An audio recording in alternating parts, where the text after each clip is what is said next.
My face is black is true, starting at page 14.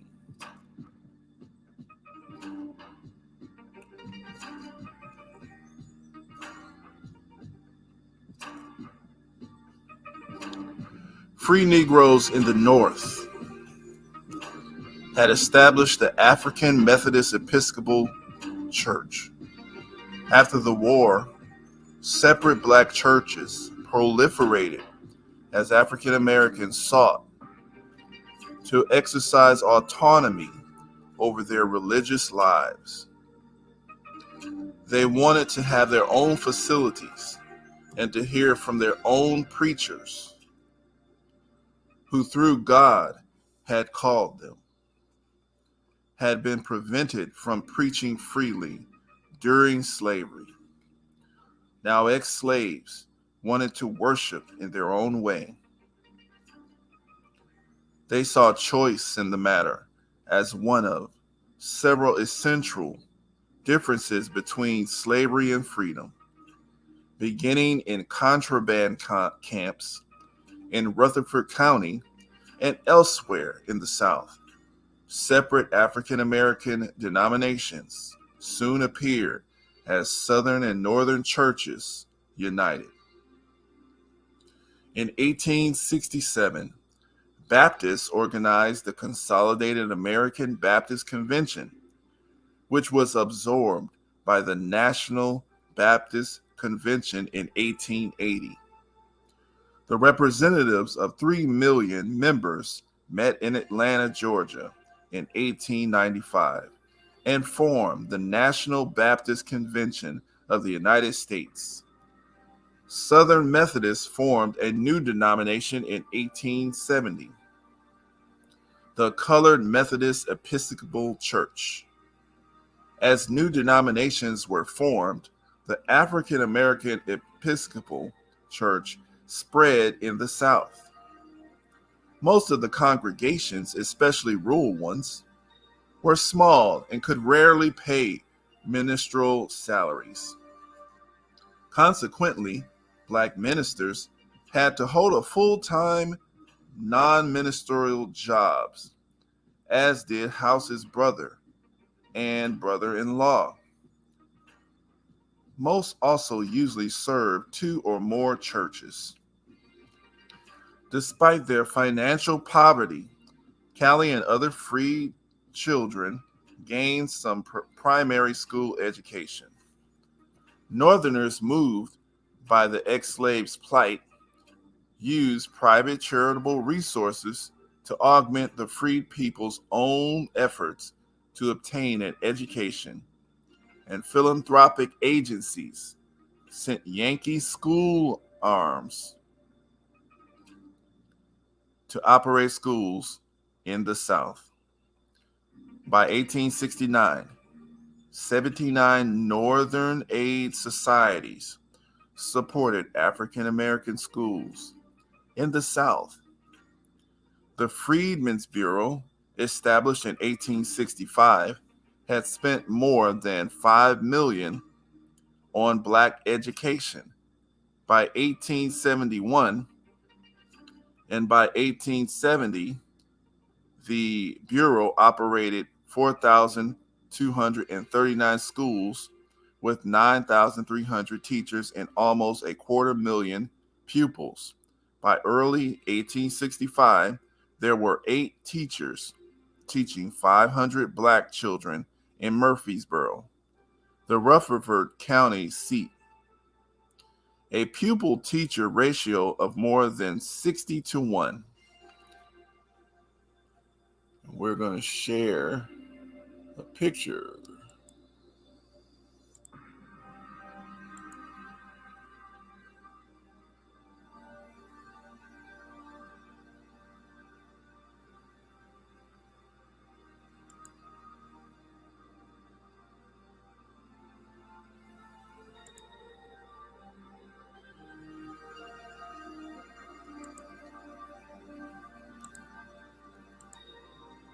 This is the Freedmen's Bureau. Let's continue. African Americans in House's community, like those elsewhere, were so intensely desired education that they immediately began to teach one another. They believed there could be no real freedom without education. One Tennessee ex slave recalled that the white folk didn't want them to learn nothing. If they saw a slave pick up a piece of paper with writing on it, they would yell, put that down. You want to get into our business?" Freed people built their own schools out of their meager resources. They purchased lots and raised money by subscription to pay for the materials to erect buildings, most of which had neither water nor lavatories on site. Blacks paid the salaries of northern white teachers, raised money for their boarded black teachers in their own homes, and paid tuition and fees at Freedmen's Bureau schools. The schools used tuition and fees at Freedmen Bureau schools. The schools used a primer published by the American Tract Society that taught reading, Christian morality, civic duty. In March 1867, the Tennessee legislature passed a public school law to support schools by a state property tax. The Freedmen's Bureau schools gradually came under the control of the state. But in 1869, the state repealed the law and left education to the counties.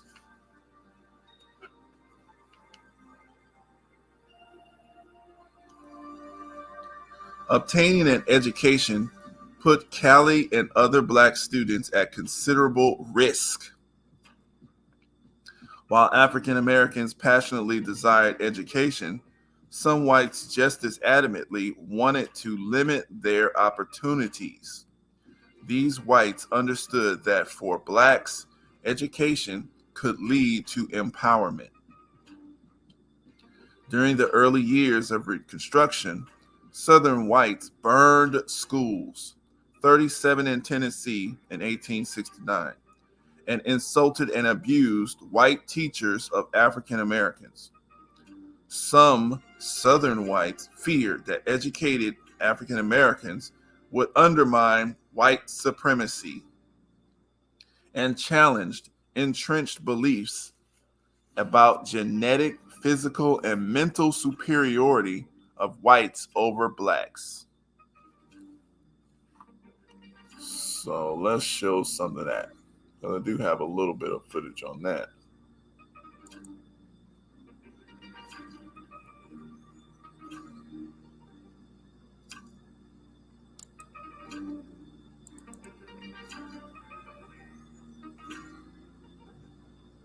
Yeah, they used to burn the schools, the freedmen schools, even to this day. If you're reading a book, just go try this. Read a book of anything around white people. Just read a book around them. They're going to try to get all into your business, asking you what you're reading. That's something white people still do to this day. They just want to know what you're reading. They want to get into what you're doing. They just try to come up with conversations to pretend like they're caring about what you're doing, but really they're just getting all into your business. So this is something that's genetic, and it's a carryover from the culture. They feel threatened every time we get something. So we need to understand that, and this is coming from deep-seated ideas. So let's go back. Let's start reading again.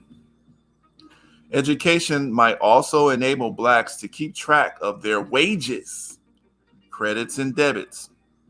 In, in 1869, the Tennessee legislature decided that counties could, but did not have to, levy taxes to provide separate schools for blacks and whites. In 1872, the Freedom Bureau relinquished entire control and responsibility to the states and the counties. Education as a form of compensation for slavery was abandoned, and it's not a compensation for slavery. Despite the state and county government's neglect, until at least the early 1900s, African Americans in Rutherford County provided their own schools. They received little help from the government at any level. African American church congregants built structures to use for both education and religious services. During Callie's early years, the buildings were generally one room with a pot-bellied stove for heat. The teachers would sometimes cook a meal of soup or beans. In 1879, the state mandated a course in agriculture, along with reading, writing, arithmetic, and civics. The school term was barely 6 months long. One teacher taught all grades using primers and large cards with simple religious wording. Students were of all ages, including adults who were learning to read and write for the first time. Because of the lack of resources and their poverty, African American students often attended school for only short spurts between their house and labor during a few months of the school term. The education they received was also problematic because of the skepticism of some Northern teachers about the ability of their charges and the cultural differences between teachers and students. Local African American teachers were always in short supply, if available at all. Many schools lacked room or teachers for the numbers of pupils who tried to attend. Churches established colleges to train African American teachers, beginning with Fisk University in Nashville. In the 1860s, responding to the immediate need after the war, the Freedom Bureau created a number of short-term institutes to prepare basically train teachers quickly. However, the state of Tennessee did not fund a college for African Americans until 1909. W.E.B. Du Bois, born in 1868, taught in a rural Tennessee school in the early 1880s and described the schoolhouse as a log hut used to store corn, with a fireplace instead of a stove and benches made of rough planks without backs. No blackboards, and a great distance for the children to walk. But he said, I loved my school, and the fine faith the children had in the wisdom of their teacher was truly marvelous. We read and spelled together, wrote a little, picked flowers, and listened to stories of the world beyond the hill. When House became an advocate for pensions, she told ex-slaves that their right to ask for a compensation law was guaranteed by the government. She pointed out that the Constitution of the United States grants to citizens the privilege of peaceably assembling themselves together and petition their grievances. She had learned this lesson despite her very rudimentary schooling available uh, her rudimentary schooling available in the Rutherford County schools. During Callie House's youth, African Americans in Tennessee wanted land, schooling, and religious freedom, but they also wanted to participate in electoral politics. Before the Civil War was over, blacks held conventions that pushed for abolition and the right to vote. The organizers were men who had been free before the war or freed in the military, some whom were Baptist or AME ministers. In October 1864, 144 blacks from 18 states, meeting in Syracuse, New York, in a national convention of colored citizens of the United States, issued an address to the people of the United States. Written by Frederick Douglass, they asserted, "We want the elective franchise in all the states now in the Union, and the same in all states as may come into the Union hereafter. The position of that right is the keystone to the arch of human liberty." The position of that right is the keystone to the arch of human liberty, and without that the whole may stand forever. The group also demanded abolition and lamented the abandonment of the abandonment of promise of land to the freed people. They organized a national equal rights league to continue the work. 5 delegates from Tennessee attended that convention. I'm going to read that again just to make sure we get that right. So, Frederick Douglass, they asserted, this is this group, we want the elective franchise in all the states now in the Union, and the same in all such states as may come into the Union hereafter. The position of that right is the keystone to the arch of human liberty. So righteousness, right.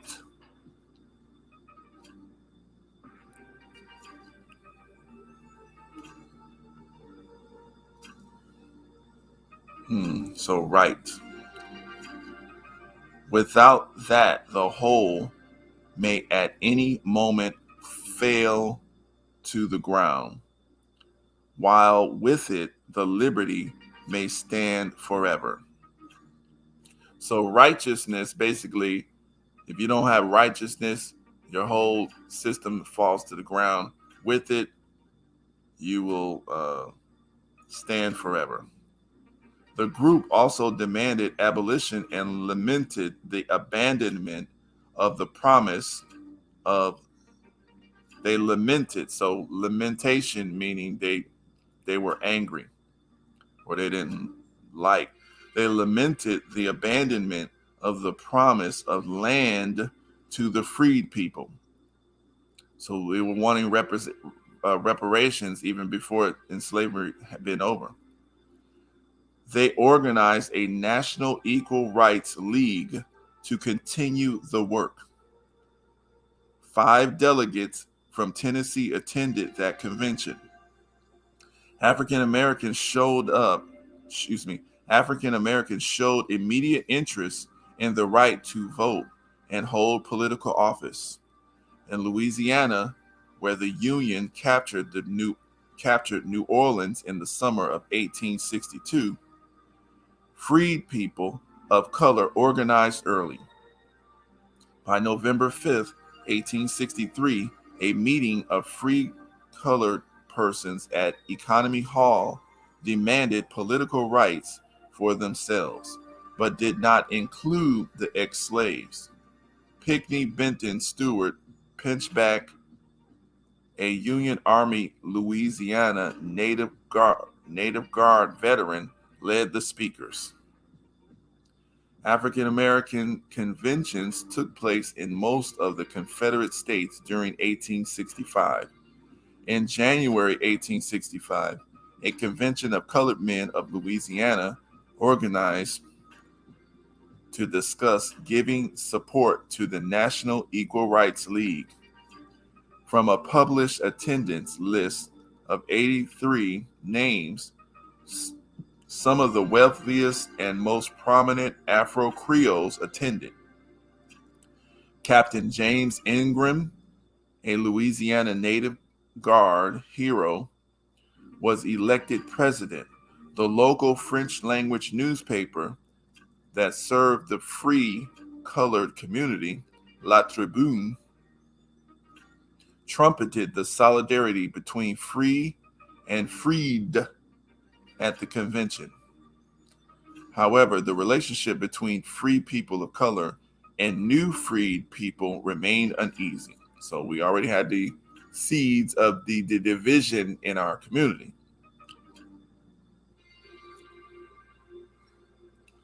The New Orleans riots, along with the passage of black codes and Confederate resurgence in the other southern states, helped to elect the congressman who passed the Reconstruction Act of March 1867, affirming African American suffrage temporarily at least.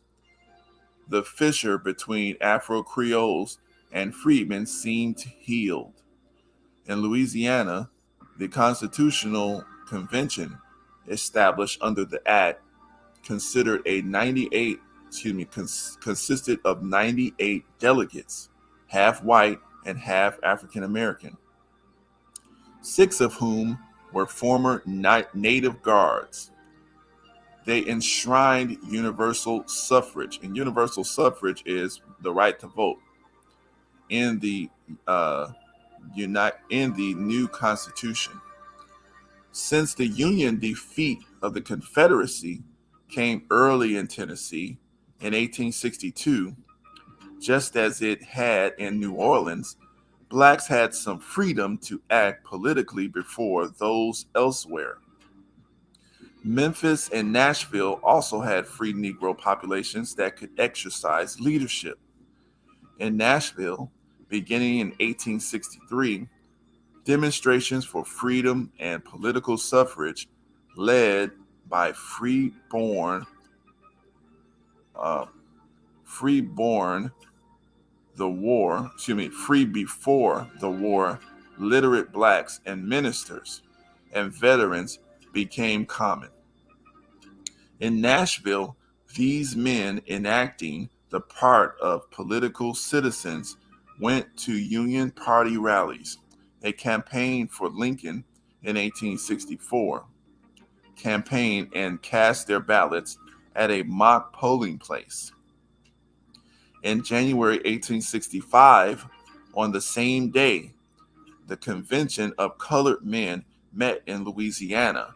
In Nashville, 62 colored citizens petitioned the white Unionist meeting in a constitutional convention there at the time to abolish slavery in the state of Tennessee because it was not in rebellion, had been exempted from the Emancipation Proclamation.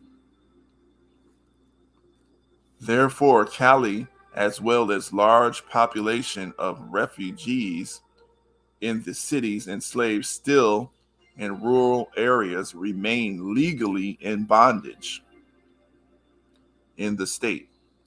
Tennessee slaves were not formally freed by the state until March 1865. After a Nashville convention held in August 1865, attended by blacks from Rutherford County and surrounding areas, the Nashville Colored Tennessean reported how they defined their change from slaves and subordinates to persons with rights. African Americans expected whites to deal with us justly. That was a bad expectation. Tell us not that we will not work, when it was out, excuse me, tell us not that we will not work, when it was our toil that enriched the South. So they were calling black people lazy at this time. This is what they do. And I have a picture that outlines that, and I'm going to show that. I just want us to see, just a little bit of, I want to narrate this, and since I'm doing this in real time, of course, I have to kind of stop to, so this just shows you during this time, black people had built this country, but this narrative that black folks were lazy, they were doing this. We had built the White House. If you look at the picture here in the background, you see the entire White House back there. But this was the propaganda at that time. So it says, tell us not that we will not work, when it was our toil that enriched the South. Talk not to us of a war of races, race war, which they still call it now. For that is to say you intend commencing to butcher us. See, they're always talking about butchering black people, genociding us. Whenever you can do so with impunity. All we want is the rights of men. Give us that, and we shall not molest you. We do not intend leaving this country. No land can be fairer in our eyes than the sunny one beneath whose skies we have lived. We were born here. The same thing we're saying today, same thing we'll say. Most of us will die here. We are Americans and prouder of the fact than ever. Deal justly with us. That's all we want. That we mean to have, come what may. The Reconstruction Act of March 1867 gave black males the political rights the conventions demanded. They could vote and run for office for the first time. The Union League and political clubs, mass meetings, and speakers, as well as the selection of black registrars designed by the Freedmen's Bureau, all added to the excitement of the era. At the local level in towns and cities, they learned how to organize local councils or branches. African Americans would listen to speakers, learn the rituals, and adjourn to form a council. Those who were literate would also read newspapers and other materials aloud to the illiterate. As the meeting place of the local councils where African Americans discussed issues from politics to wages, the churches developed as political institutions. The churches were the community. Women, though they could not vote, also attended the political meetings and joined in the activism. E. Franklin Frazier described how African American women asserted themselves politically under Reconstruction. During the election of 1868, if a husband refused to wear a picture of a Republican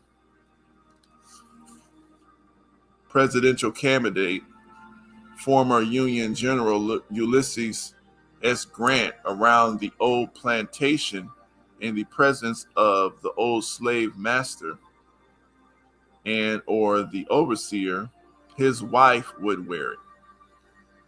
If he would not give it to her, she would walk all the way to town to buy, beg, or borrow one to wear. Ex-slaves saw voting and the election of new conventions and legislature with African American members as defining events. Men, women, and children crowded the audiences in the state houses. They expected a new day of opportunity and empowerment. Each of the constitutional conventions called in the southern states had African American members, but they were in a majority of the conventions in South Carolina and Louisiana. In most states, African Americans constituted a small minority. In 6 states, native whites were in the majority. Some African American members were former slaves, and others had been free before the war. Some were immigrants from the North, and many were veterans of the Union Army. Those who spoke in conventions took a moderate conciliatory position towards white Confederates, even supporting their enfranchisement. The state constitutions approved by the Reconstruction Conventions were much more progressive than the constitutions of antebellum days. They abolished property qualifications for voting and holding office, and some ended imprisonment for debt. Slavery was formally abolished in all the constitutions they adopted. In every constitution, universal male suffrage, the right to vote, was enacted except for certain classes of former Confederates. William Whipper, an African American who immigrated from the North to serve in the Union Army and a delegate to the South Carolina Convention, even proposed women's suffrage. So William Whipper, a black man, proposed that women get the right to vote. A black man, William Whipper. Public school systems and modernized local government administrative provisions were also included. These constitutions were apparently so highly regarded that even when Reconstruction was overthrown by white supremacists, the basic provisions of the constitutions were maintained.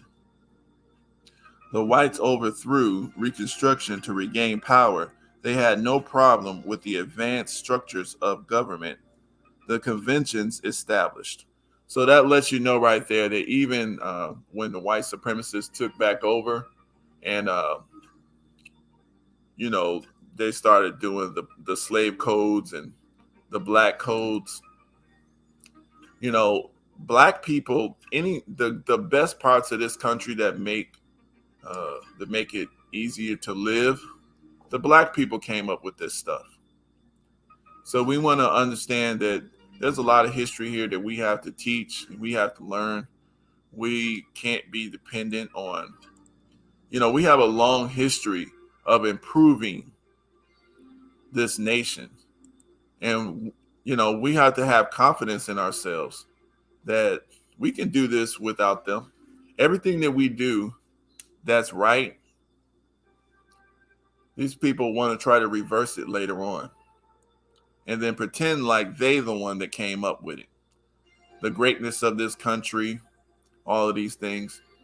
A lot of this stuff was started by black people. The best parts of, like even the healthcare, universal healthcare. These people try to pretend like they did everything. So we need to understand that. We're going to start back on page 25, and we'll do that. I'll try to be more consistent with it. Do this every week at least. Try to get through this book, and this is what we'll do here. So we want to understand this. It's our right to seek reparations. This is our birthright. This debt does not go away just because we don't think they're going to just give it to us. If somebody doesn't pay you money that they owe you, you don't help them. You punish them any way that you can. You don't just sit there and continue to participate and help them level up and they won't pay you. That's what you do. You throw it in their face. If you want my help, pay me my money. If you don't want to pay me my money, you get no help. I'll do it on my own, but you're not going to get my help in leveling up your system. All right? So anyway, let me know what you think about it. Share this message. Subscribe to the channel. Peace.